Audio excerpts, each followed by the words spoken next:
Welcome, welcome. This is Big Business This Week. I'm JD Durkin here on the trading floor of the New York Stock Exchange. It has been quite the week down here on Wall Street, to say the least. No shortage of shocking headlines and business-related news. It's like drinking from a fire hose. From NVIDIA making history to one prominent CEO stepping down the last few days, even news of a U.S.-specific TikTok app that is in the works. There is lots to break down. Join us this week to help us do exactly that. Carrie Flynn, media reporter at Axios. Carrie, grateful for your time to be on the show this week. Thanks a lot for being here. Thanks for having me, and especially as you noted in this very busy week. Yeah, these are the weeks we're really grateful to have coffee. Those of us that live on these social platforms and are tracking media movement. There you go, you and I both. Yep. So, okay, I think we have to start with the Twitter X stuff, and there is so much stuff there. But first and foremost, Linda Yaccarino deciding to step down this week, or at least announcing she's stepping down this week. And the timing of it is interesting, to say the least, coming a day after Grok really slid off the cliff there. What did you see in the Yaccarino resignation story this week? I'm glad you noted the Grok news of it all, where Grok, as if viewers don't know, was praising Hitler. It was very bad for Elon's AI tool. So what was interesting about that, though, is there were some headlines in chatter. It was like, wow, Linda's taking a stand. She's resigning during this awful moment for the product. But truth be told, that's not true. This was in the works for a while. And the writing was really on the wall back in March, when essentially Linda got demoted, because you may remember that xAI, Elon's AI company, essentially acquired X. And so therefore, her role as CEO of X went under Elon again. So that was again, not writing on the wall, but there's also just this overall strategy shift. My colleague Scott Rosenberg just wrote a story today about Elon's whole mission is to make an everything app, where now what X is, an advertising-driven company, which Linda was leading, is really a sideshow to his much bigger business to have everything on X, formerly Twitter, power his AI. What does her exit say about either the present or the future of the social media platform as a business, do you think? And is there an expectation of other people coming in to fill the role, or what have we heard so far in the last few days? It's a great question about whether or not there'll be another CEO of X. I don't think it'll happen immediately. My first thought, and when I chatted with people, I'm like, what does that mean for all the people that she hired and the people who reported under her? Do they want to leave? But actually, my LinkedIn, I pretty much went to all the major executives' feeds, and they were really congratulatory and being like, Linda, what a great tenure. We're on to this new era. But I think it's definitely something to watch. One thing Linda helmed was signing big deals with big brands like the NFL. They did a lot of video content with big celebrities like Khloe Kardashian, the Williams sisters. And so again, those deals were signed. Will they do more deals like that in the future? I'm not sure, because as I said, that doesn't really speak to Elon's mission for the overall product. And again, that AI strategy. So we'll see. But again, he wants an everything app, and what's feeding the AI is conversation on X. So we don't want that to end, right? But really, just when it comes out to being an advertising driven product, I don't see that being the future anymore. When we talk about X becoming an everything app, is it financial services and banking? Is it comparable to a WeChat that we have in other countries? Paint the picture for an average American viewer who might only have a loose familiarity with Twitter or X. Maybe they open it up every once in a while, they see the post and they close it and they don't think about it. What is your best sense of what Elon Musk wants it ultimately to become?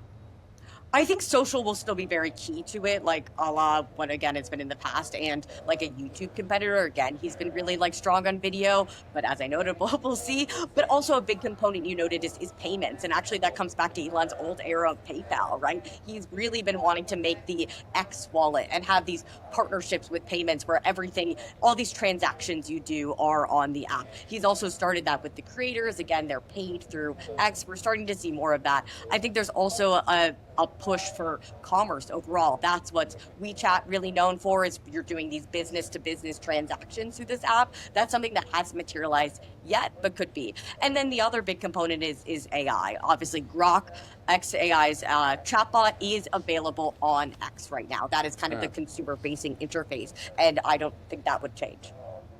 Now, Carrie, it's interesting. Despite all of the chaos and the volatility, especially if you've paid attention to Elon Musk's public comments on his own platform, That could be tied to the election. It could be tied to fringe conspiracies. It could be tied to questionable attacks that he makes on other people.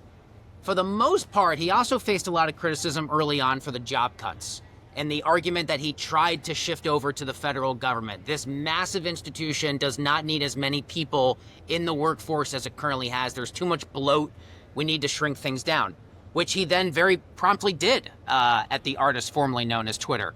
By all accounts, is the app still, all these months later, operating much leaner, much more efficiently? I mean, there seem to be little glitches and hiccups from time to time if I'm on it, but for the most part, it seems as if the app is still largely operating as it used to. Definitely still operating. I mean, I'm admittedly on it less than I used to be as a journalist, but from what I can tell and what I hear, it's definitely still operating. But what's interesting about the company right now is because it's no longer publicly traded, it no longer has to report finances, and we also just don't know how many people work there, right? And there's less of like a culture of understanding that. So that's actually a question I would have of how many people currently work at the company. You may remember while he did do those massive layoffs, he also had to bring people back because initially the app was breaking because they cut too few engineers. But I think it also feeds into a back. If Elon's whole game is AI, we're in the AI talent wars right now, where companies like Meta, OpenAI, Google, Anthropic, everyone in the game is trying to hire the best engineers. And so therefore, yes, while the company may be leaner, they still need to pay and recruit engineers if they want to really fight and win in this AI battle. Yeah, so let's take the conversation there next, and specifically with a look at Meta. I mean, the super intelligence labs, the efforts from Zuckerberg. I mean, it reminds me of what we saw this last season, now if you're a sports fan, but what we saw from Major League Baseball, which is that the deepest pocketed teams go after the biggest high-profile players, and they're willing to pay whatever it is. That's the reason Juan Soto goes to the Mets, is because he could be offered the most money.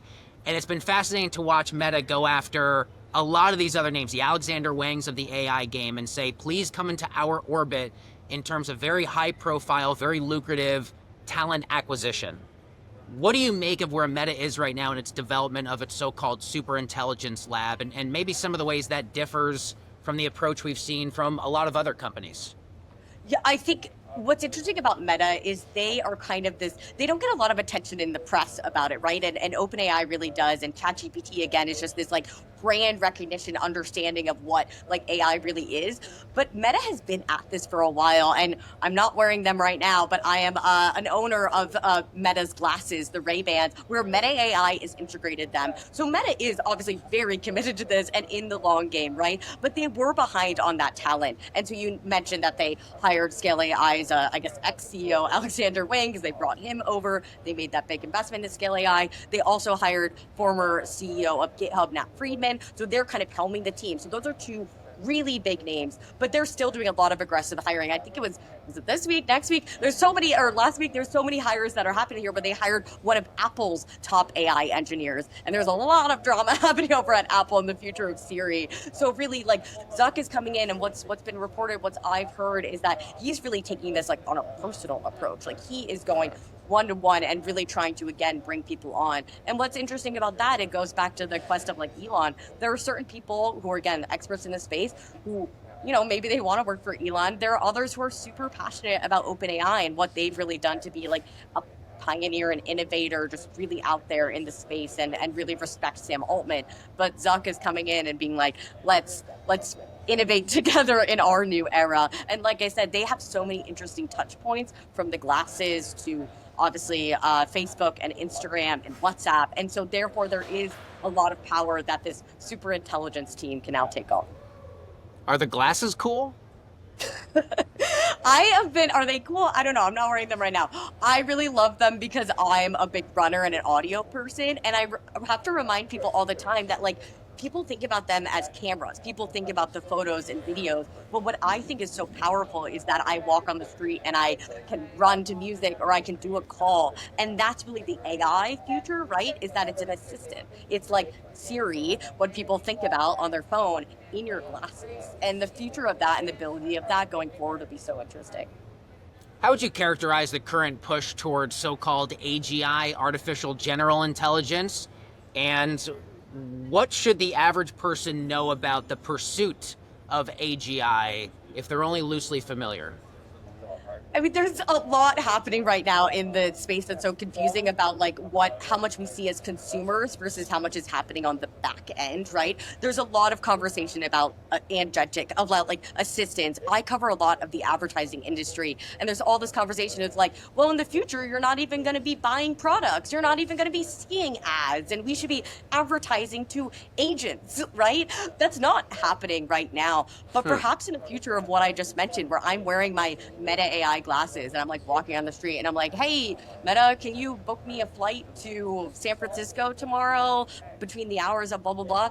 What airline is it going to choose? That's the game of like the behind the scenes like AI that we're starting to learn more about right now and seeing taken actually built. Yeah, the broader industry conversations and shifts towards, I think you mentioned it earlier, agentic AI, right? AI that doesn't just kind of do the precursory searches for you, but then takes things a step further and starts to say, okay, you're ready to trip. Now I'm gonna give you the information, but then go and do all this booking much more actively for you. And obviously the cybersecurity industry is facing that, advertising's facing that. It's, man, the disruption. Like I said, drinking from a fire hose itself is trying to cover the AI story right now. The Grok off the rails moment earlier, that was, and I was saying to our producer Joe, that was one of the more remarkable days in the history of the app, and those of us that have like live on the app for well over a decade, we've seen our fair share of just like incredible days on Twitter. I've never quite seen something like we had a few days ago, and it kind of leads to a bigger conversation about ethical safeguards, whether it's for X, whether it's for Meta, in pursuit of not just AGI, but where AI is today. What does your gut tell you about the sensitivities all of these companies need to take into consideration to ensure that their large language models, their publicly facing chatbots, do not put out the type of information we saw on X? The other companies that I've heard, what Sam Altman and Mark Zuckerberg and other leaders have spoken, is like they're taking that very seriously. As Google, I think, is another great example with Gemini, is they created safety rails where at the beginning, like you couldn't create a photo based off of anyone, like based off of someone specific, right? They wanted to like make that not an option, right? Because they didn't want people making problematic photos, right? We're starting to see some changes around that, but YouTube's currently working with that when it comes to also to AI slop. We're seeing all these like rules in terms of what can be created, what can be released, what people could do with these tools, but it's really happening in real time. I think Elon and Grok is an example where there are very few safety rails, and that is just part of his mentality and his business. It's very much his emphasis on product over polish. And this space, as you know, is not well regulated. My colleagues who cover tech policy for us are on this all the time. There was some momentum around some AI regulation. If that comes to be, it won't be anytime soon. So it's definitely something to watch about how all these different platforms are handling that. You know, the one thing I remember, there are lots of things I remember from my days on Capitol Hill, it's how slow regulators and lawmakers all in DC are to emerging technologies. If the technologies are shifting like tectonic plates underneath our feet, those of us that live in the space, cover the space as reporters every day, just imagine how much more difficult it is for the average member of Congress who basically needs a second full-time job just to be learning about all these emerging technologies and then trying to craft legislation that effectively sets the guardrails. It is far easier said than done. Magnify that or multiply that challenge by the several hundred members in Congress you got and a spirit of very little bipartisanship, and you could certainly understand the challenges there. Some companies in the AI game, Carrie, they are attached to more positive headlines, maybe new partnerships. Microsoft and OpenAI bringing some of this technology to classrooms comes to mind in the last few days. What is that initiative aiming to do, and what do you think people should know about it? Well, I think that's interesting based on what we just talked about is one like area that AI is very much disrupting is the classroom. And there's a lot of conversations about how much children and teachers should be using AI in the classroom, because if we're so reliant on AI, are children having less critical thinking skills, right? But I was talking about this recently with someone, is like, when I was in college or when I was in high school and younger, it's like we use Wikipedia and we use SparkNotes, right? There's all these like tools that come out that people are like, this is going to destroy destroy like education, right? AI is a little more extreme, I would say, because you can use it to like write a paper and you can like really like make it do a lot of more work for you. So I think what you noted is Microsoft and OpenAI, also Anthropic, are funding this new National Academy for AI instruction. And what that's doing, I believe it's starting here in New York City, where they're really doing this like hands-on training for educators to help them on how not only to talk to how their students should be using AI, but also how they can use AI to make their lives easier as well. Because as we know, teachers are some of the hardest working professionals in our world and some of the most underpaid and underappreciated. So there's also this benefit of AI helping empower them. But again, there's a lot of debate on how much there should be AI reliance. And there's also a criticism of like, AI is not proven. There's all the misinformation and problematics that we just talked about with less ethics. And there's also just like a reason for these companies to do it is to spur brand loyalty very early on. Like if OpenAI is going to do a partnership with my school and I'm like, you know, a 15-year-old, like I'll probably use OpenAI in college, right? It's like, it's one of those things where like there's also like a reason that these companies themselves can be incentivized to help do those partnerships. That's a really smart point. You develop a sort of brand loyalty with an impressionable consumer base that tends to be younger. You learn those tools at a younger age. Perhaps that idea being, I really like that point a lot. You sort of take those same tools with you as you go off into college. You enter the real world as well. That's really well noted. Another phenomenon with the youths, TikTok has a new U.S. app. Man, that's also been a full-time job, just tracking the back and forth of the Trump administration, both 1.0 and now 2.0, with regards to what do you do with ByteDance, what do you do with concerns over national security and China. What do we know about what the new app is going to be in terms of how similar it is to the existing iteration versus the key differences that right now I think it's being called M2, if I'm not mistaken. What should we know there? Yeah, the new TikTok is becoming M2 internally. What's important about this app is, as you said, we've had all this back and forth about like TikTok is supposed to be banned in the US, but Trump keeps like delaying and punting the deadline, and here we are. But like at some point something must happen. And now what's been reported, what's understood is like TikTok is being used as this like conversation in the tariff like debate with China and just like overall deal making. But there's been this stress on like China doesn't want to give up the algorithm. China doesn't want to give up anything. But perhaps the solution is to create this US focused app. And what's so interesting about that is I remember I covered TikTok early on when it first launched, and my headline was connecting China to here, because that was TikTok, that was ByteDance's whole shtick, was that you created this app where like people like me, people all over the world could see the same content. And it was, again, I could connect with Chinese creators and I could gain a following worldly. That ended up not being true because the Chinese version of TikTok is not accessible in the other version of TikTok that we're all familiar with. And now essentially that's going to happen again, is the thought that there'll be a version where it's just US users. Again, this is very early. It's not released yet. The thought is that it will come out in September, but there's a lot that could happen between now and then. But it's just an interesting new development in this conversation we've been having now for so long. Yeah, it might sound like a silly question, but I think for users, longtime users of TikTok, it might be an important one. Is your sense that you'll be able to effectively transfer over your posting history and your follower count and all that from the current iteration to the new one? Or are the many, more than 150 million US TikTok users, will they be forced to essentially download and curate a brand new product from scratch? No, I think thankfully for all the like really big TikTok creators out there is that the plan is for it all to transfer over, which again, it makes it easier for them. It reminds me, there was a change back when TikTok used to be Musical.ly. And I remember that I accidentally had 2 TikTok accounts at one point because I had my Musical.ly account and then I had a TikTok account. So they went through this like shift before, and now like they know that creators are their lifeblood. They don't want to make it harder for them to like gain a new following, even though part of that can be fun, right? To start from scratch. But I think what's so important like of that is like, there are some people who like delete their Facebook or delete their Instagram because they're like, well, I'm not friends with these people anymore. The weird thing about TikTok is it was never really about being connected to your friends. It was just about like influence and like more like, so it's less about like over time and it's more about your passions and your like hobbies and entertainment. So again, so important to keep those followers. I'm sure you're like me. You've spoken with so many TikTok creators who have said, the thing I love about it is that my friends and family probably won't see what I post. which is the exact opposite of what we have with most of these platforms. They say, I don't want my loved ones to see what I post. I want the rest of the world. So there's this kind of like anonymity meets the desire to be discovered in a strange way that I'd argue has been very native and very unique to a lot of what has made TikTok so attractive. Before I let you go, a big story, because I know you cover advertising very closely.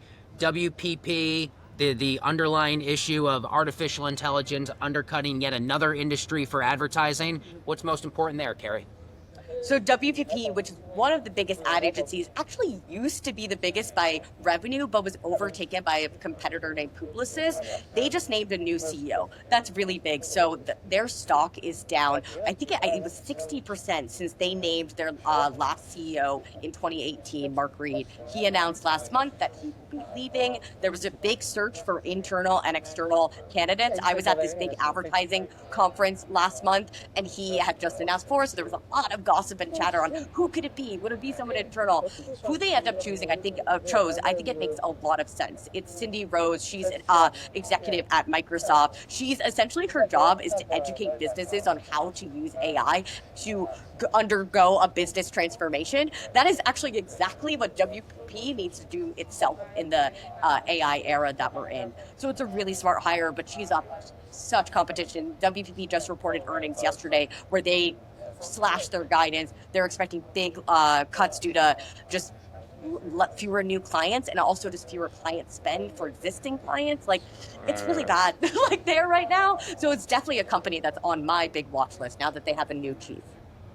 It's fascinating to see which industries, which sectors are increasing CapEx spend and which ones are intentionally pulling back on CapEx spend. And as we know, those tend to have long lingering effects across other sectors, clients, companies, parts of the U.S. economy. It's far too much for you and I to solve today. You'll have to come back sometime, but very grateful for your time to be on the show this week. That's Carrie Flynn, media reporter at Axios. Carrie, thanks a lot. Good to see you. Thank you. Looking forward to the next time.